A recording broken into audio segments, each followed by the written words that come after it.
Look at this giant tube, guys. Oh my goodness. I am super excited about what's in here. I have not pulled these out yet. These are from the lovely Red Apron Vintage. And look how cute she packed this for me. It came in a the triangle shaped mailer, and then I pulled it out and look at that. Look how pretty, with all that little extra lace and doily detail. I love it. Thank you, thank you. So this is Cindy with Moonfire Studios. Are you guys ready to see what is in here? I know I am. I have not pulled anything out of here yet. I just pulled the tape off of one end. So, dun dun dun dun dun. Looks like paper. What kind of paper, you ask? I am so excited. They are. There's actually 3 in here. Oh, and some goodies. They are blueprints. Ginormous, stinking huge blueprints. Oh my gosh, look at this. It's bigger than my island. It's huge, huge. Oh my gosh, what is this inside? Oh, so pretty. Okay, let's get those pretties over there. We will look at those. But, look at these.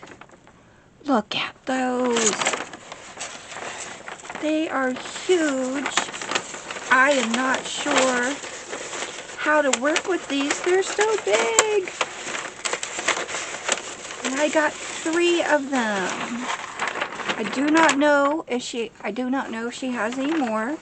So check the Red Apron Vintage on Instagram.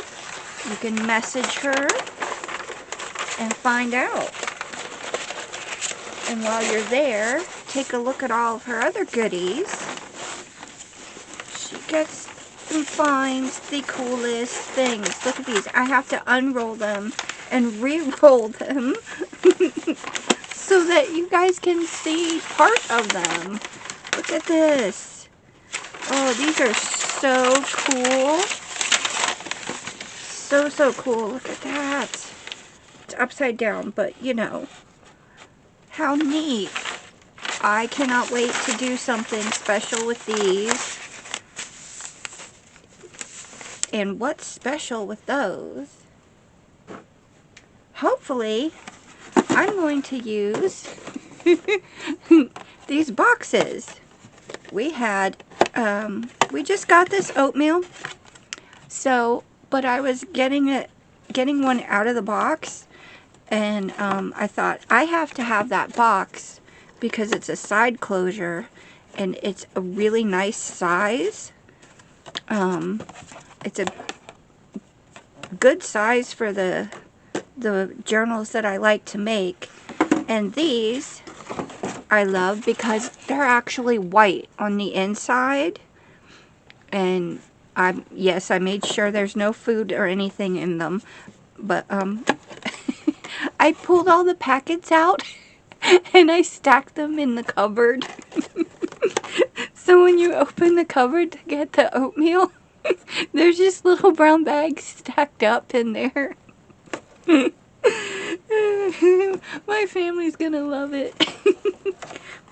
Does anyone else do that? I hope it's not just me. I might have a little problem if it is. Anyway, but these are white on the inside, like really solid bright white. And I thought that I would open these up and put them like this on the outsides of the box, not the top where the little flappy dooder is, but like this, so that I don't have to peel the outer layer off, because it's rather thin, and for what I want, that won't do. So this will help to reinforce the outsides of it, hopefully, for what we're going to do. Let's see these goodies. 'Cause I don't remember if I ordered anything other than the blueprints, so I might have ordered something. I'm not sure, but I think these are just freebies. But look how pretty that is. That's really nice. I have a very bad memory, so I tend to forget if I get things. Like I'll remember one or two things, but I'm terrible at it. This is really cool. I love this double page. And it goes so cute with that. Okay. Oh, look at the pretty lace on this one. That is so sweet. She made these really special. Oh, look at that. That's so cool. You know, I would take some embroidery floss or a little satin ribbon, and I would thread that in and out of there. I think maybe not every one, like maybe every 1, 2, 3, 4, every 5 spaces, so that it would be below it, and you could get this really cool ladder detail on the inside. Thank you, I love that. Oh, an embossed wallpaper border. Oh, that's cool. I don't have any of this. See, I'm so excited I can't talk again. I don't have any like this. This is really pretty. Look at the heavy embossing. Losing my voice again. Talking too much. That's really cool. Think of all the cool dyes and inks we could put on that. That would be pretty. Okay. Oh, yay! A music sheet. I love music sheets. That's cool. These I find are perfect for envelopes and things, and cute little spots. Pockets. Oh, this is cool.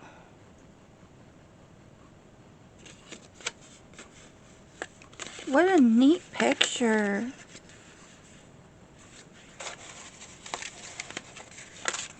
Oh, isn't she adorable? That's cool. I'm gonna do a fairy book soon. Within the next few months. Come walking down the hall with even metered steps that fall, and I wonder what the ocean is doing today. Oh, that's a cool. I like that. Oh, she's gonna go in my fairy book. Menus. This is so cute. Eventually I'm gonna get around to doing a recipe book too. This is adorable. I love all the little random snippets she puts in things. They're so nice. Oh, I love the feel of this paper. It's really, really, really soft. That's so cool. Oh, this is cute. I like that. That could go in the fairy journal. Or my bunny book. Oh, I might put that in my bunny book. How neat. A lady's adieu to her tea table. I'm not going to read it because I will lose my voice. Tea drinking. Okay, I will read this paragraph. Every housewife, of course, longs for white sugar to serve. If you can order only 1 cone of it a year, do reserve it for festive occasions. A sugar cutter is very helpful in cutting the rock-like chunk into dainty pieces. Okay. Okay, I'll read this one above it too, because it's neat. Since few hostesses can boast a set of china cups, when a lady goes to a tea party, she should carry her own cup saucer, and spoon. Then one nicely pours the hot tea from the cup and sips daintily from the saucer. Huh? I'm confused about that one. Can someone explain that to me? I understand bringing your own teacup and saucer and spoon to someone's house that may not have china, but then do you bring the tea in the cup and pour it on your little saucer plate and drink it from that? That doesn't make any sense to me. I don't understand. Anyhoozle. And I've just opened this up, and what I'm going to do, because, well, there's two ways you can do it. You can either measure it and mark it. You can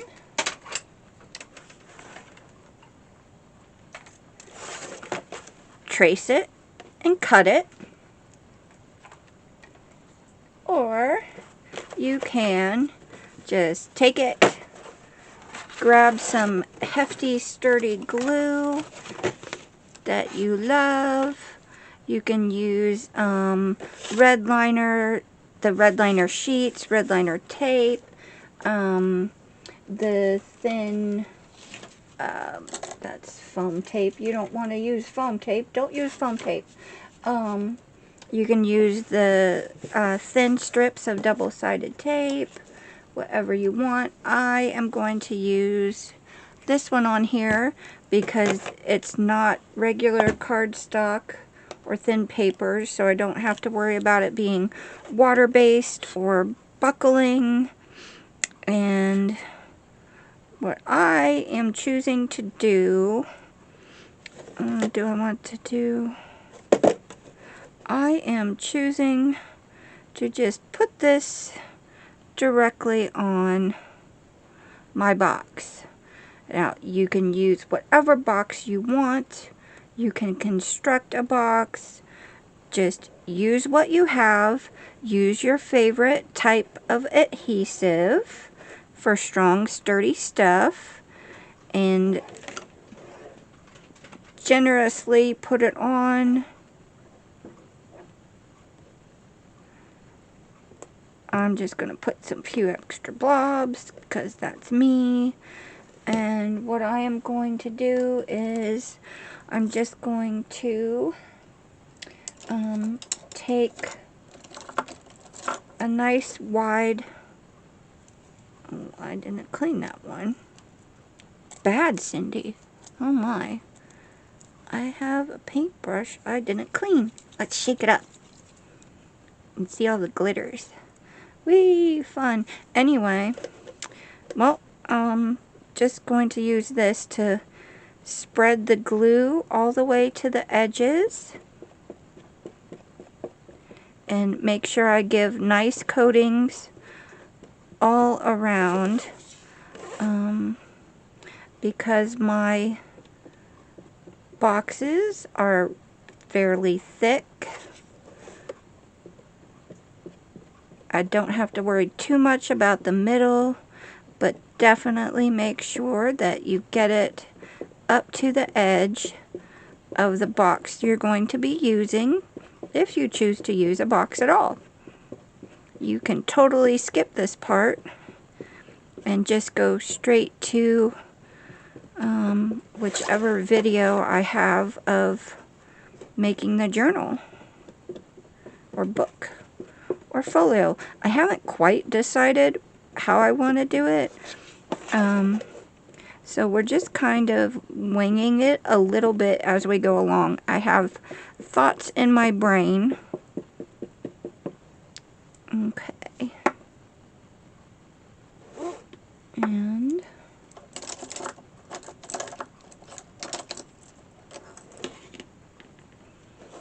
if there's some thin spots, you can add some more glue.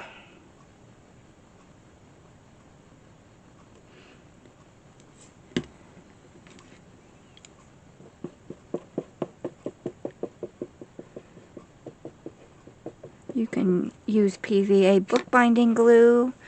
And then I'm just going to take, I want the white side out, so make sure wherever you put this is not the part that you want to be showing. So I'm just going to take this and put it however I can make it fit and stick it right on there. I give it a little shimmy so that I get any air bubbles out.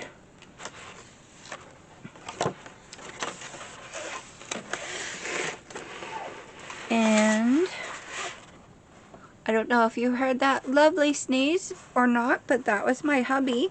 He's upstairs, like 2 floors above me, so bless you, hubby. Mr. Moonfire. He's so self-conscious of his sneezes. I think they're bless you again. I think they're wonderful. They scare people in stores. It's great. So I'm opening my box and giving a nice press on the inside.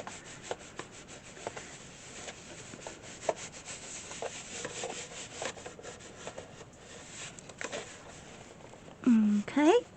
If you want, you can put something heavy on the inside of your box. I just like to press it down. I really like the Turbo Tacky glue of the Aleene's brand, but I can't find it in my area, and this was a huge bottle that wasn't very expensive, so I did not go on Amazon for that this time. Okay, and make sure after you press that there's going to be some seepage on your closure for the top, so just make sure that you get that unstuck from there. Don't leave it stuck to it, otherwise you'll ruin your book box.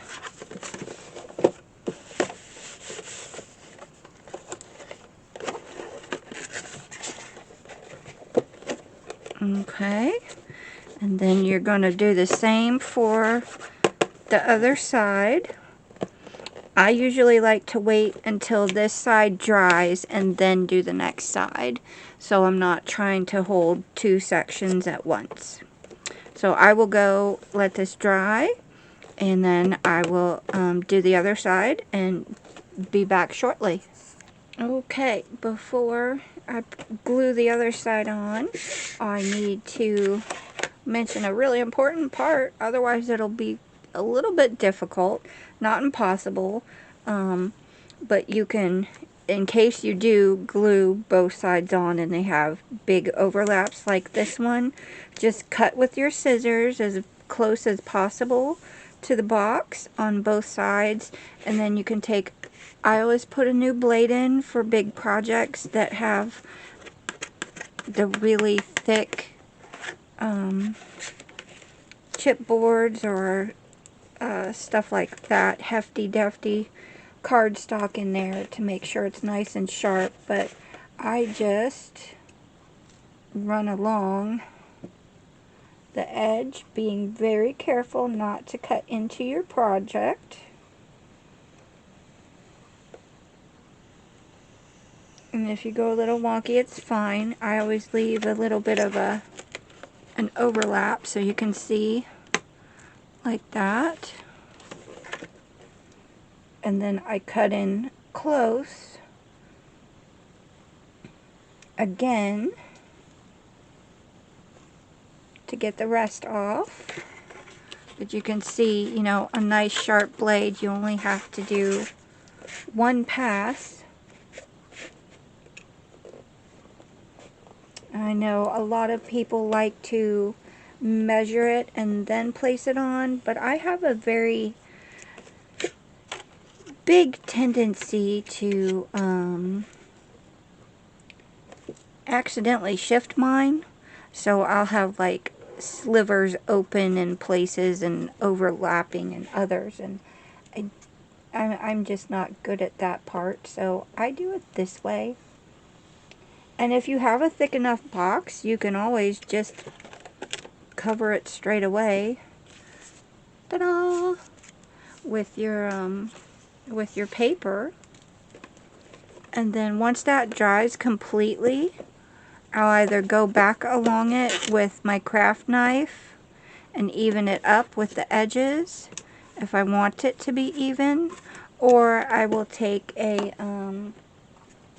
sanding block and sand like so along the sides, and that will help it to go flush up against the box. Okay, now I have done both the front and the back sides of my box, and as you can tell, I am not overly concerned with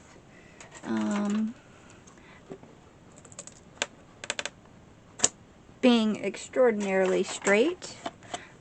All I have done is made sure that there are no rough edges peeking out, because this is going to be covered in the end anywho. So now I'm just going to do the same thing with the bottom and the sides, and then I will meet you back here. Again, do it the way that you want to. Your box doesn't even have to open on the side. Yours can open on the top. Yours can flip open if you like. And again, you don't even have to have a box. You can just follow along and see if you like it. So I will be back with front, back, side, and bottom of my particular box, covered in with the extra sturdy paper, so you can see it helps it quite a bit.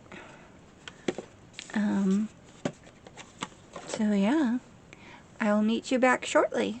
Okay guys, now that this is all covered on the main sides, now is the time where you want to decide if you want a strap on this, if you want to put some ribbon on this. Do you want it just to be closed like that and set up? I have decided that I'm going to put a strap on it, and I have these little rivet buttons like what you would put on jeans, and I'm going to have those stick out from the sides, so I can go ahead. I've decided also that I want to glue my flaps, the little flaps, down, because I don't want anybody to have to fuss with opening this and then that and then pulling out a journal. So I'm going to glue mine down, and then I've noticed because of the box I kind of have a little rip in my opening here. So what I'm going to do is, after I glue these down, now if you decided you were going to put ribbon or something through here, you could poke your hole first, put your ribbon through, secure it down with some glue or tape, and then fold this over so that it's hidden and it just looks like it's coming out from the side back there. It makes it sturdier than just putting it in between these two, so you've actually got something going through into the box. But what I'm going to do is I'm going to glue these down, and then I'm going to line mine, and I'm going to use, I'm going to pick some washi tape here. I've picked some out that might look neat with the blueprint style. So I'm going to pick one of those out, probably maybe this one, because it's nice and wide, and I'm going to glue that over top of my insert paper, so that reinforces this hinge on this side, and then I'll come back and show you what I'm going to do on the outside.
lucky enough that my scraps from the side walls fit into the bottom in a little 3-panel section, which I really kind of like.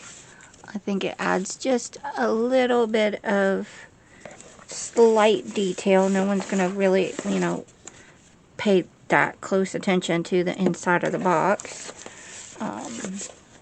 I mean, I would, but that's why I do this, so. Anyway, just make sure that you do not bend your flaps until you are completely dry.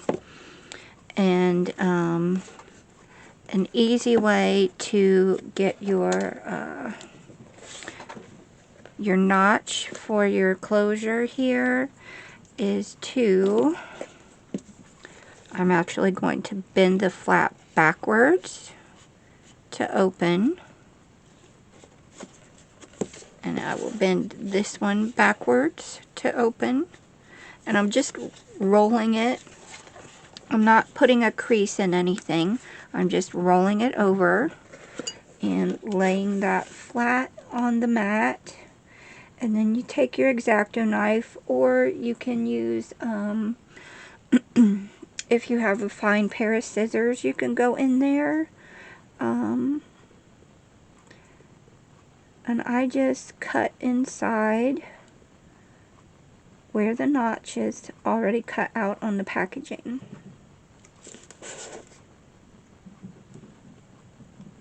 And go really slow so you don't cut over where you're not supposed to. And then when you get to, if you have a rounded bit, either go very slowly around it, or if you don't feel confident in going around, you can just sort of push in and move a little bit of your X-Acto knife very carefully. And then once you get that open, you can connect the spaces in between.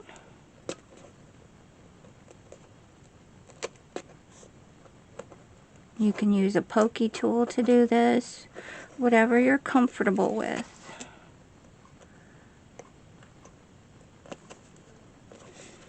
Keep in mind of the position of your fingers behind where you're poking.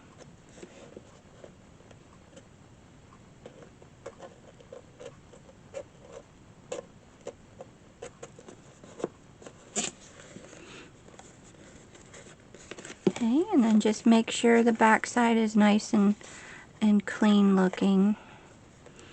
And you can always take a pair of scissors and just very tiny amounts trim little bits off.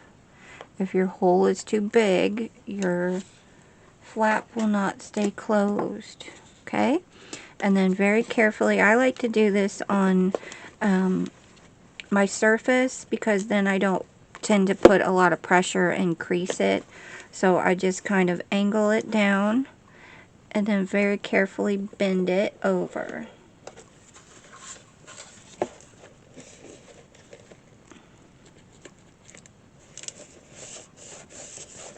And this is still a little fragile, so it didn't really want to do that way, but you can always hold it with your hand and then up against the fold, just kind of rotate it over. And then give it a little press down. Make sure it still stays closed. Pop it back out. And there's your inside.